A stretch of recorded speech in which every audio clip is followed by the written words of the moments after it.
SER Podcast. Hola, soy Pepa Bueno y estás escuchando Las 8 de Hora 25. Las noticias que debes conocer hoy en 20 minutos. Disfruta del episodio.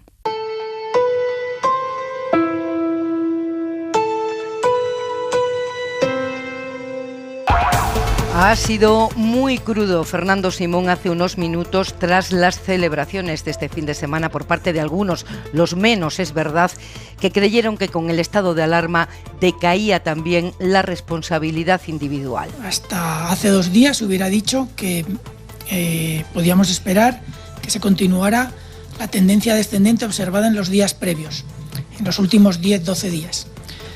Hubiera dicho que teníamos una oportunidad importante de no tener una cuarta hora. Ahora mismo no lo sé. No sé ni yo ni nadie en España lo que va a pasar en los próximos días. Estoy decepcionado porque el mensaje claramente no se ha transmitido como debía. Y el presidente Pedro Sánchez ha zanjado desde Grecia hoy el debate sobre posibles cambios legales en caso de que el Tribunal Supremo dictamine que una comunidad no puede decretar restricciones duras como el toque de queda, ahora que ya no hay estado de alarma. Ese debate, que ha cogido vuelo a lo largo del día por unas palabras ambiguas del ministro de Justicia, Juan Carlos Campo, lo ha resuelto Sánchez. No habrá cambios legales. Las comunidades autónomas tienen los instrumentos y sobre todo lo que tenemos es un proceso de vacunación que se va acelerando día tras día. Estamos ante un momento muy esperanzador de lograr esa inmunidad de grupo en cuestión de 100 días.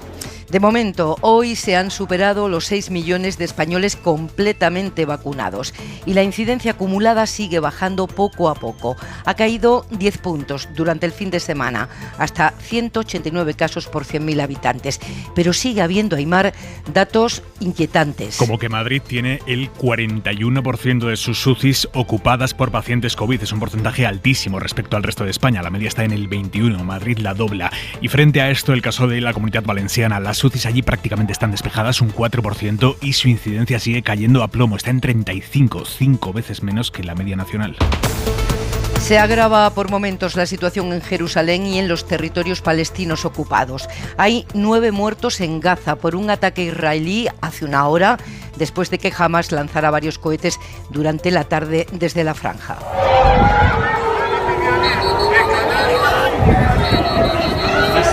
Han sonado las sirenas de advertencia en Jerusalén, donde ya durante el día se habían producido enfrentamientos muy violentos entre las fuerzas israelíes y los palestinos en la explanada de las mezquitas por la intención de Israel de ocupar un barrio palestino. Y aquí, en España, la violencia contra la policía ha vuelto esta tarde a la línea de la Concepción. Un grupo de vecinos ha apedreado a los agentes, culpándoles de la muerte de 2 hombres que se han hundido en una embarcación como la que utilizan los narcos. Última hora, Cándido Romaguera. Se mantiene a estas horas la tensión en algunos puntos del barrio de La Tunara, en la línea donde unas 200 personas armadas con piedras y palos han llegado a construir varias barricadas para enfrentarse a la policía tras la muerte de 2 vecinos del barrio de 19 y 51 años cuando viajaban a bordo de una embarcación semirrígida.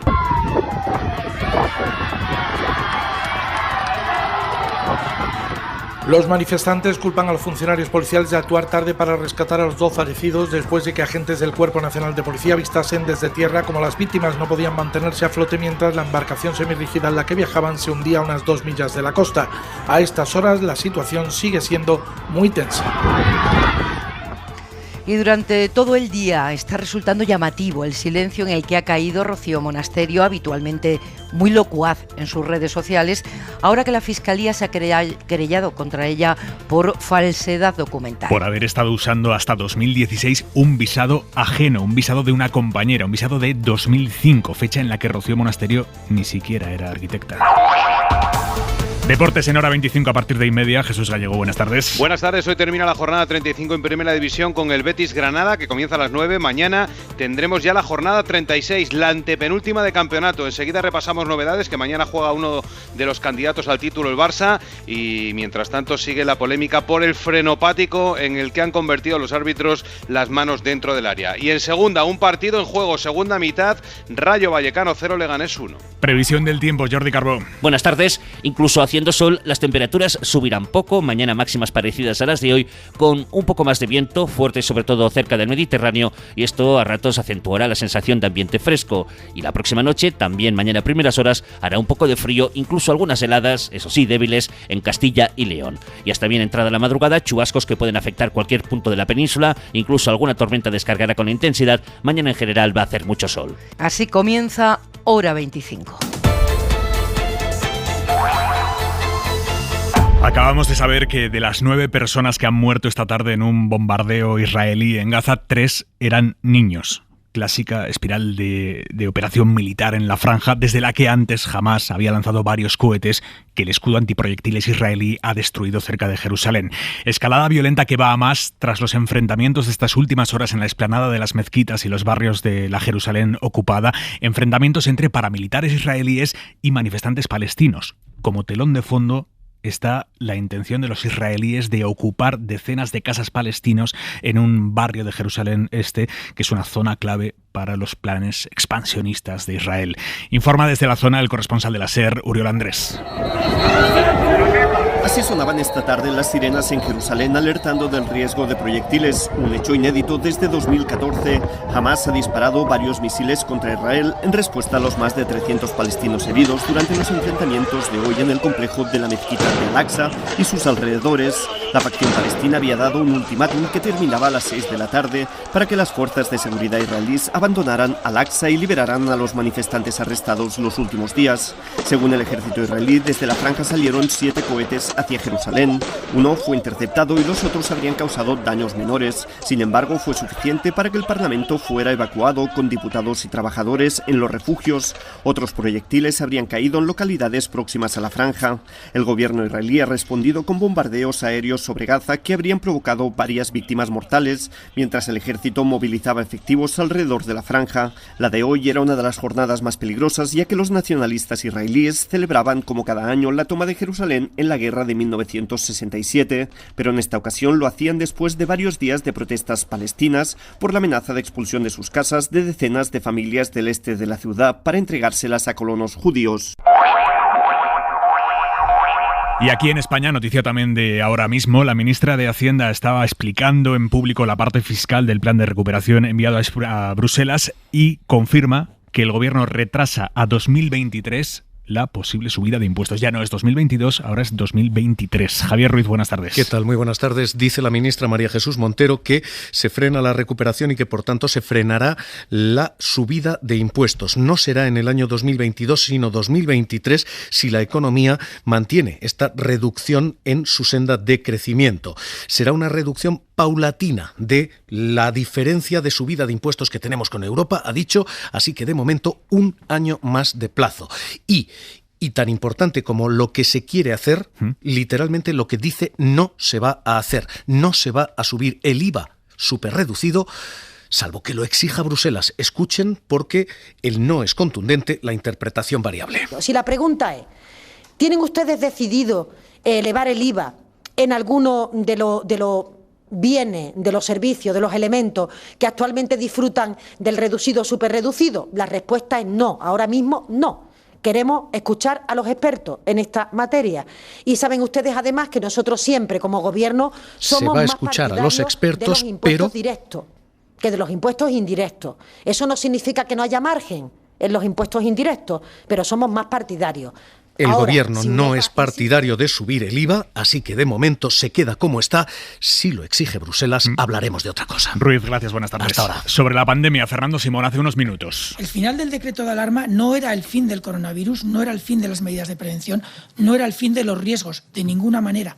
Estoy decepcionado porque yo creo que estoy probablemente decepcionado quizás hasta conmigo, porque a lo mejor no he sido capaz de transmitir el mensaje y aunque no tengo toda la digamos, peso sobre la opinión de la población, desde luego tengo un púlpito aquí que me da una visibilidad que a lo mejor no he utilizado bien.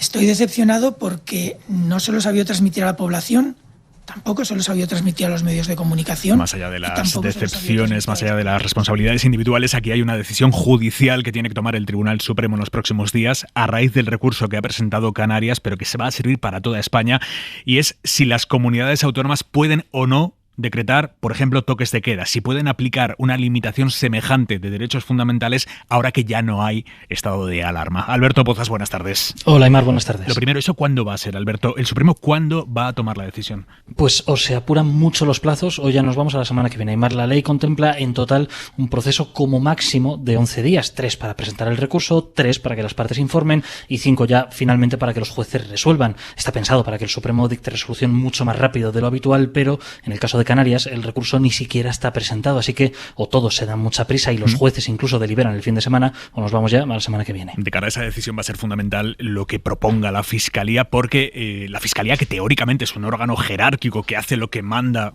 la Fiscalía General del Estado, eso se aplica en todas partes, bueno, lo que está haciendo de momento la Fiscalía es decir una cosa y la contraria según las comunidades. Sí, es cierto que los casos no tienen por qué ser idénticos, pero por el momento no todas las fiscalías territoriales han dicho lo mismo. Como dices, por ejemplo, en Baleares la Fiscalía ha dicho no al toque de queda y en la Comunidad Valenciana ha dicho sí al toque de queda. Estos días hay reuniones al más alto nivel en la Fiscalía, ha habido una hoy con la Fiscal General y los especialistas del Supremo y mañana incorporan a las fiscalías territoriales para unificar criterios. Esto no quiere decir que a partir de ahora la Fiscalía vaya a decir lo mismo en todos lados, porque cada territorio tiene sus particularidades, caso por caso, pero para que al menos la base sea la misma. Por lo tanto, ahora mismo la crónica judicial y política en España en stand-by, pendiente de lo que diga el Supremo sobre estas restricciones. El ministro de Justicia, Juan Carlos Campo, había planteado hoy a primera hora en un artículo en El País, pues precisamente eso, que hay que estar a lo que diga el Supremo, pero que si de sus resoluciones se desprende la necesidad de realizar cambios legales adicionales, se estudiarán y propondrán a las Cortes. Esto ha dicho el ministro. Esto se ha interpretado como que el gobierno estaba dispuesto a debatir un hipotético cambio de leyes en caso de que el Supremo dijera que las comunidades no pueden decretar estas restricciones duras. Y el propio ministro, horas después, lo ha matizado. Básicamente el gobierno en conjunto lo ha matizado, empezando por el presidente. Ha negado ese hipotético cambio en las leyes. Óscar García, buenas tardes. ¿Qué tal, Aymar? Buenas tardes. Sí, Campo abría de hecho la puerta a algo, esa reforma legislativa que hasta ahora había sido rechazada por el gobierno. De hecho, a ese mensaje inicial del ministro de Justicia se unía su compañero de gabinete, el ministro de Política Territorial, Miquel Iceta, a primera hora de la mañana en Radio Euskadi. Si viésemos que eso no funciona suficientemente, habría que ver si corresponde tomar alguna reforma legislativa. Pero a partir de ahí el gobierno ha empezado a matizar y a concretar. Y lo ha hecho primero el ministro del Interior, Fernando Grande Marlaska, para decir primero que hay medidas legales suficientes y necesarias para responder a la situación actual. Segundo, sobre los cambios normativos. Cuando el Tribunal Supremo se pronuncie, entonces lo que se ha dicho es se valorará. Casi a la hora en la que el ministro del Interior hablaba en Valladolid, el responsable de Justicia en La Sexta... en buena medida lamento, ¿no?, esta noticia que se ha levantado de algo que es obvio. Aclaraba que no hace falta ningún cambio normativo ante los botellones del sábado. Tenemos un arsenal normativo que permite impedir eso. Y en esta evolución llegamos a esta tarde, cuando desde Atenas Pedro Sánchez ha vuelto al mensaje fuerza del Ejecutivo. Todas las comunidades autónomas en este estadio de la pandemia tienen los instrumentos suficientes como para hacer frente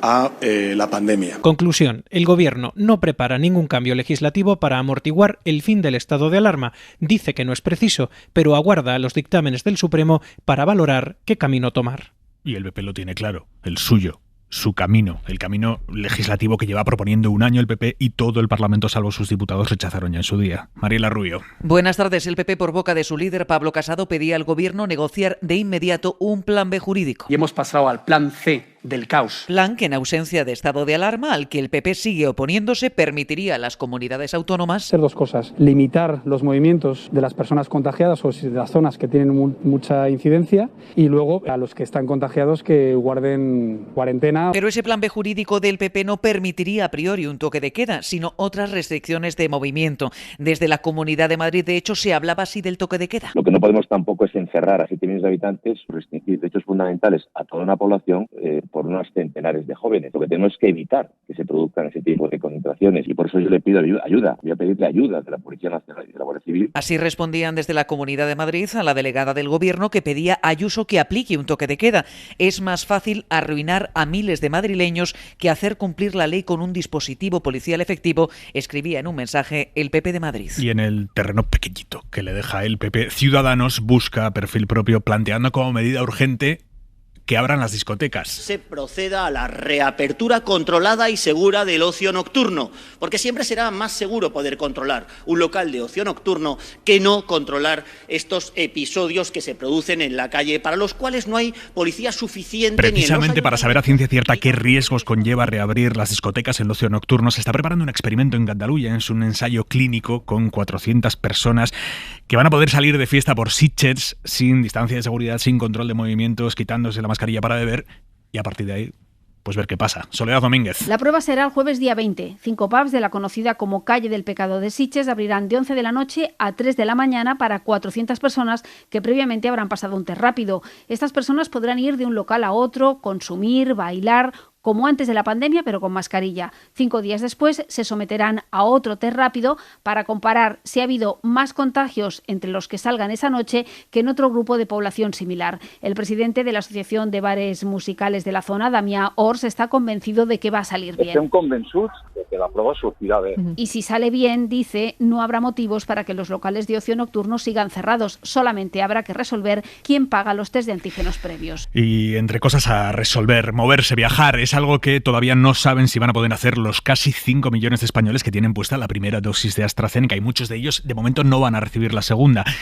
¿Qué pasa con ellos? ¿Con tener la primera será suficiente para obtener el pasaporte de vacunación que en teoría nos va a permitir viajar, hacer turismo este verano? El gobierno no lo tiene claro. Griselda Pastor, buenas tardes. Hola, muy buenas tardes. Ni el Gobierno ni la Comisión, hay que decirlo, sabe aún cómo puede afectar tener solo una dosis cuando empiece el verano a quien quiera viajar. No era lo previsto y la ministra Arantxa González hoy lo ha vinculado con las negociaciones por el certificado de vacunación. Sí, de AstraZeneca y que están esperando la segunda. No creo que tengan nada que temer, se buscará una solución. Se buscará una solución, dice la ministra, que ha confirmado también que España avala la dureza de Bruselas contra esta farmacéutica. Contra AstraZeneca. Hoy la Comisión Europea ha tenido que aclarar que el contrato con AstraZeneca no se cancela, porque ha habido mucho ruido desde que ayer el comisario de Mercado Interior dijo que no iban a renovar el contrato. Bueno, la Comisión aclara, Griselda, que el contrato está perfectamente en vigor hasta que AstraZeneca entregue lo que debe, los 300 millones de dosis que se le compraron, cosa que para la que todavía falta mucho.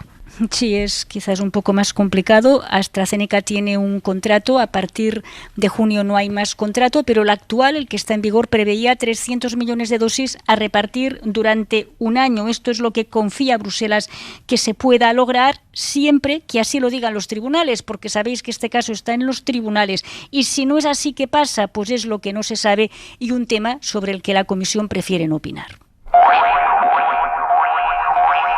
Ha tenido que irse de viaje oficial a Grecia para que hayamos podido escuchar hoy la primera valoración pública de Pedro Sánchez tras la debacle que sufrió el Partido Socialista en Madrid hace ya casi una semana. Los resultados en la Comunidad de Madrid son los que son rotundamente malos. Creo que con humildad el Partido Socialista tiene la gran oportunidad de aprender. Quiero anunciarles que en Madrid la izquierda volverá, y volverá con más esperanza y con más fuerza de la mano del Partido Socialista. Y Yolanda Díaz, vicepresidenta del Gobierno, vicepresidenta tercera, ha dejado hoy dos mensajes puramente políticos, ya como máxima responsable de Unidas Podemos dentro del Gobierno. El primero... El presidente y yo misma estamos más unidos que nunca y les digo que la legislatura empieza ahora. Los cambios empiezan ahora. Y para garantizar esa continuidad de la legislatura... Me voy a empeñar en tejer a las formaciones políticas que han dado apoyo a la investidura en nuestro país y que además con ellas, con muchos matices, como siempre, compartimos agenda legislativa. Por tanto, diálogo y tejer. Promesa de tejido y diálogo en un escenario político que está cada vez más envenenado. Hoy lo hemos vuelto a ver en Valladolid, como un grupo de personas de extrema derecha ha recibido al ministro del Interior, Grande Marlaska, así.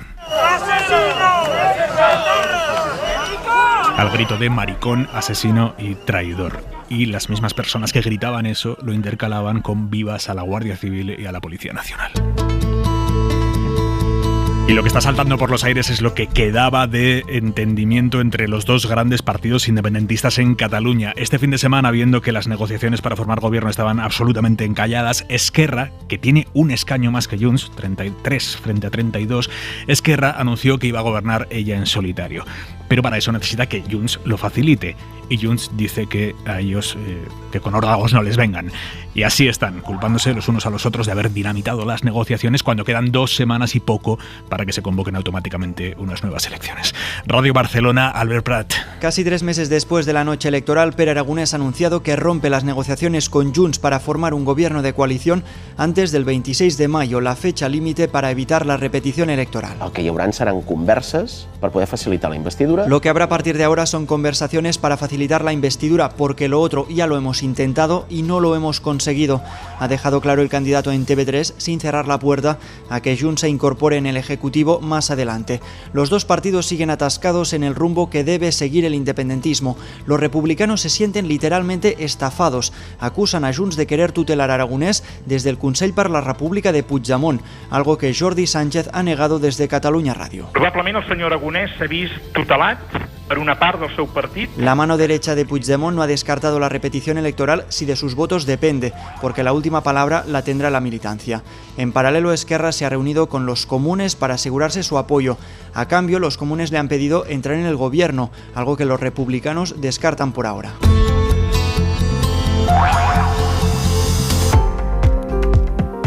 Un ciberataque a un oleoducto en Estados Unidos está tensionando el mercado de la gasolina. Es el oleoducto que surte a toda la costa este de Estados Unidos, Nueva York, Washington, Florida. Es uno de los mayores ataques informáticos de este tipo que se han hecho públicos, por lo menos allí en Estados Unidos. El FBI ha confirmado ya que detrás está un grupo criminal, aunque la empresa propietaria de ese oleoducto todavía no aclara quién le está chantajeando y cuánto dinero le están pidiendo.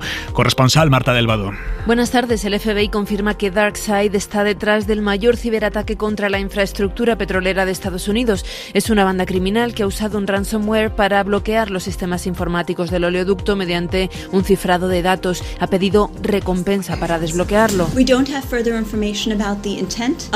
Una portavoz de la Casa Blanca asegura que los servicios de inteligencia investigan los motivos de este ataque, que es el enésimo mediante ransomware de los últimos meses.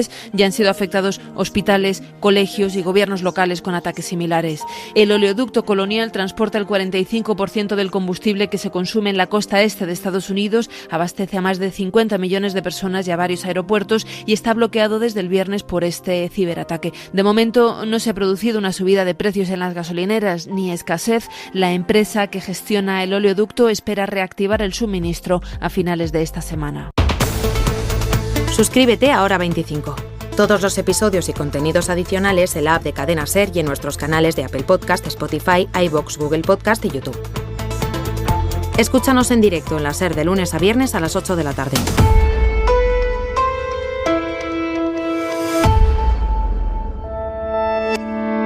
Cadena SER. La radio.